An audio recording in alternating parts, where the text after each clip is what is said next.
Imagine that. You are strolling through the bustling market of Egypt in the year 1865, where street vendors proudly display and sell mummies.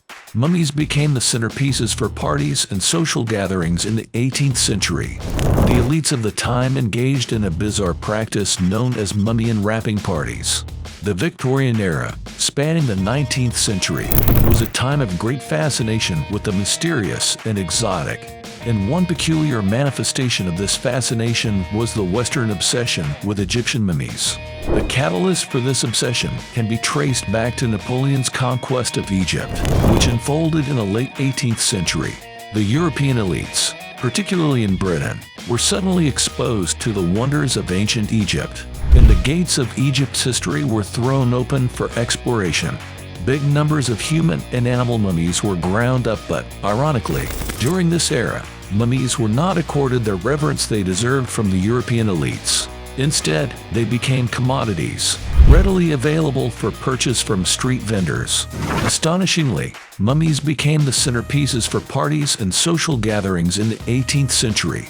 The elites of the time engaged in a bizarre practice known as mummy unwrapping parties. As the name suggests, these gatherings featured the public unwrapping of mummies in front of a lively audience, who cheered and applauded as the ancient remains were unveiled.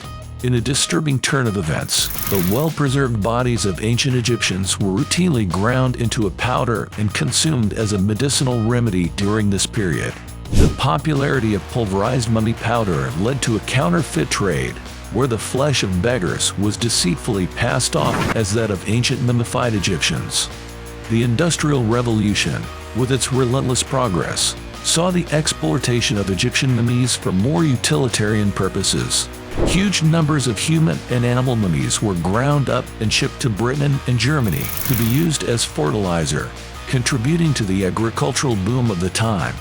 Others were subjected to even more macabre uses, such as the creation of mummy brown pigment or the stripping of their wrappings. These wrappings were exported to the United States for use in the burgeoning paper-making industry. In a particularly surreal twist, the renowned author Mark Twain reported that mummies were even burnt in Egypt to fuel locomotives. As the 19th century advanced, mummies evolved from mere commodities into prized objects of display. Wealthy European and American private collectors sought them out as exotic treasures, often acquiring scores of mummies as tourist souvenirs. For those unable to afford a complete mummy, disarticulated remains, fragments like heads, hands, or feet, were available on the black market and could be smuggled back home. The morbid fascination with mummies during the Victorian era reflected a complex interplay of cultural curiosity, scientific exploration, and the relentless pursuit of novelty.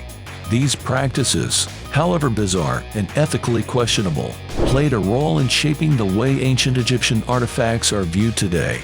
The Victorian obsession with mummies stands as a peculiar chapter in the history of cultural appropriation and the exploitation of foreign artifacts for entertainment and commercial gain.